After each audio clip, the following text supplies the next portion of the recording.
Well, viewers, you're all fine now. This is Arvind over here. With love and respect, we welcome one and all for this morning's show. இப்போ அந்த sentence பாருங்க. நேற்று எங்கே பார்த்தோம் நம்ம? Savings account, SP account last எபிசோடில் பார்த்தோம். அது என்னன்றது சென்டென்ஸ் பாருங்க, நீங்களும் அதை கரெக்ட் பண்ணிக்கலாம். I want to open. ஏற்கனவே போன இதில் சொன்னோம். ஓப்பன்றது V1, to ஓப்பன்றது இன்ஃபினிட்டிவ். ஓப்பன்னா திறங்க, வேர்புங்க. அங்கே முன்னாடி டூ போட்டோம்னா திறக்க. அதாவது ஐ want to open a savings account. ஏன்னா இந்த இடத்துல சேன்னு வருது தமிழில். ஸோ இங்கிலீஷில் பார்த்தீங்கன்னாலும் அந்த எஸ் சவுண்டு. இந்த எஸ்பி அக்கௌண்ட்டுக்கு பார்த்தீங்கன்னா எஸ்பிக்கு வந்து ஏ இஸ் பி. ஸோ இந்த இடத்துல ஏ வருது. So I want to open a savings அக்கௌண்ட்னு சொல்லலாம். ஸ்லாஷ் போட்டு I want to open an SB account. ரெண்டில் எது வேணாலும் யூஸ் பண்ணலாம். ஆனால் இந்த இடத்துல நம்ம ஆன் போடக்கூடாது, அதை ஞாபகம் வச்சுக்கணும். இங்கே வந்து ஏ தான் வரணும். So either can be said. ஒரு பேங்க்கு போய் அக்கௌண்ட் ஓப்பன் பண்ணுறதுக்கு நம்ம I want to open a savings அக்கௌண்ட்னு சொல்லலாம், அல்லது I want to open and SB அக்கௌண்ட்னு சொல்லலாம். ஸோ இதுக்கு பார்த்தீங்கன்னா இந்த எஸ் சவுண்டே வருது, இதுக்கு பார்த்தீங்கன்னா இந்த ஏ சவுண்ட் வருது. சரிங்களா? ஏ எஸ்பி இல்லைன்னா இ இப்படி கூட எழுதலாம். நம்ம இங்கிலீஷ்லேயே இருந்தால் எஸ்பி, இந்த இ சவுண்ட் வருது. தமிழுக்கும் இங்கிலீஷ்க்கும் இது மேட்ச் அழகாக ஆகும். So almost Tamil talking people தான் நம்ம பார்த்துட்ருக்கோம் இங்கிலீஷ் பேசணுன்றதுக்காக. இந்த தமிழில் நம்ம அழகாக அதை நோட் பண்ணிக்கலாம். சரிங்களா? அடுத்தது ஒரு சிலருக்கு இந்த ஆஸும் லைக்கும் கன்ஃபியூஷன் வரலாம். ஆஸுக்கு வந்து என்ன சொல்கிறோம்னா 75%, இது 100% மைண்டில் வச்சுக்கலாம். You are as your father. அப்போ 75%. ஒருத்தரை பார்த்து சொல்கிறோம், நீங்கள் உங்கள் தந்தை போல் இருக்கிறீர்கள் அப்படின்னா அந்த சாயல், முகபாவம், உடல் அமைப்பு அந்த மாதிரி. இன்னொருத்தரை பார்த்து முழுசாக அவங்க அப்பா மாதிரியே இருக்கான்ற போது you are like your father. இந்த இடத்துல யூ ஆர் லைக் யுவர் ஃபாதரில் 100% மாதிரி. நீ என்னப்பா அவங்க அப்பா மாதிரியே இருக்க, அவங்க அப்பா சின்ன வயசில் இப்படி தான் இருந்தாருன்னு சொல்லுவோம் இல்லையா? அந்த மாதிரி இந்த லைக்னா 100%, ஆஸ்னா 75% நோட் பண்ணிக்கலாம்.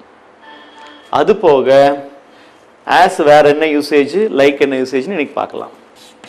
ஸோ ஆஸ் வந்து ப்ரப்போசிஷனாகவும் வரும், கன்ஜங்ஷனாகவும் வரும். இது கிராமரில் லேபிள் இருக்கு. சரிங்களா? He talks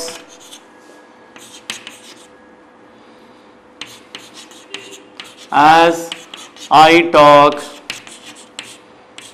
இந்த இடத்துல கன்ஜங்ஷனாக வந்துடும்.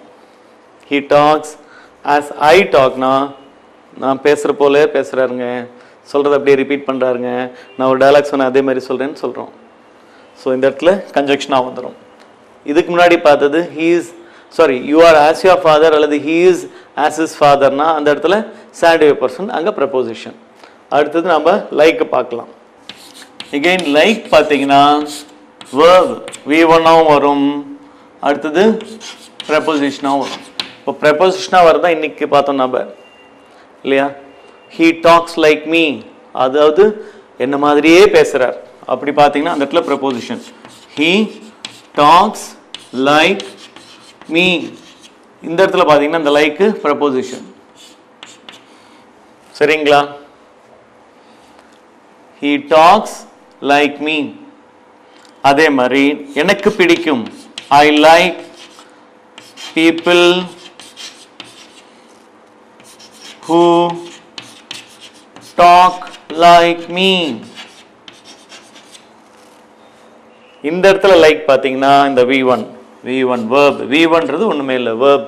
நம்ம இந்த 5 ஃபிங்கர்ஸில் சொல்கிறோம் இல்லைங்களா? V1, V2, V3, V4, V5. இந்த V1ன்றது ரூட் வேர்ப். ரூட் வேர்ப்னு பேர், அதாவது மெயின் வேர்ப்னு பேர். பேரன்ட்ன்றது இத்தனை பேர் இருக்குது ரூட் வேர்புக்கு. ஸோ இந்த இடத்துல இந்த லைக் வந்து ஐ லைக்னா எனக்கு பிடிக்கும். ஐ லைக் பீப்புள்னா I like people who talk like மீனா என்னை போல் பேசும் மனிதர்களை எனக்கு பிடிக்கும். என்னை போல் பேசும் மனிதர்களை என்னை அந்த இடத்துல இந்த இடத்துல போலுன்னு சொல்லிடுறோம்.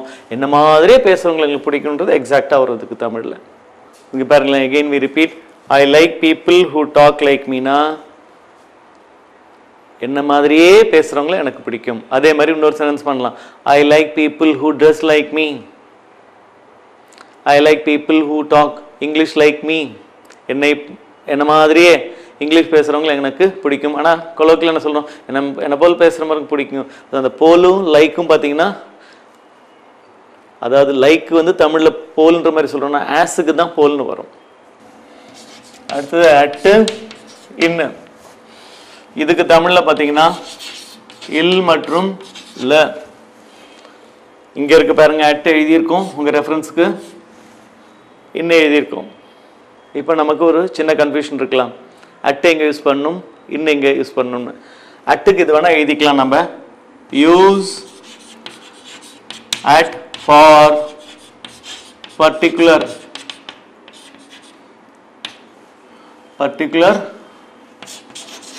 பாயிண்ட் ஆர் ஏரியா, இல்லைன்னா ஸ்மாலர் ஏரியான்னு வச்சுக்கலாம். ஒரு குறிப்பிட்ட இடத்த சொல்லும்போது இல்லை சின்ன இடத்துக்கு முன்னாடி அட் யூஸ் பண்ணலாம். சரிங்களா? ஐ லிவ் அட் ஆத்தூர். ஆத்தூர் பாருங்க ஏல வருது. ஐ லிவ் அட் ஆத்தூர். அட்டு மைண்டில் வச்சுங்க. ஆத்தூரோட சேலம் பெருசு, கோயம்புத்தூர் பெருசு இல்லையா, மதுரை, திருச்சி, அந்த மாதிரி பெரிய ஊர் முன்னாடி இன் போட்டுக்கலாம், சின்ன ஊர் முன்னாடி அட் போட்டுக்கலாம். இல்லை ஒரு ஊர்லேயே ஒரு பர்டிகுலர், இப்போ ஐ லிவ் அட் அம்மாபேட் இன் சேலம்னா சேலத்தில் ஒரு பகுதி அம்மாபேட், அந்த இடத்துக்கு முன்னாடி அட் போட்டுக்கலாம், சேலம் முன்னாடி இன் போட்டுக்கலாம். I live at Ammapet. I live at Ammapet in Salem. So சேலம்ன்றது பெரிய பகுதி, இப்படி வச்சுக்கோங்க, பெரிய பகுதி, அதில் ஒரு பர்டிகுலர் ஏரியா அம்மாபேட். அதனால I live at Ammapet in Salem. இந்த இன்னுக்கு டெஃபினேஷன் பாருங்க, use in for bigger area. சரிங்களா? Use in for bigger area. தெரியும் உங்களுக்கு நிறையா பிகர் ஏரியா எதுன்றது. ஸ்கூல் கோயிங் சில்ட்ரனாக இருக்கலாம், காலேஜ் கோயர்ஸாக இருக்கலாம், ஆஃபீஸ் கோயர்ஸாக இருக்கலாம், ஹூவர் யூ மே பி. இது என்னெடுத்து கொஞ்சம் ஹோம்ஒர்க் பண்ணுங்கள். சரிங்களா? அடுத்த நிகழ்ச்சியில் சந்திக்கலாம். டில் தென் டேக் கேர், பாய்.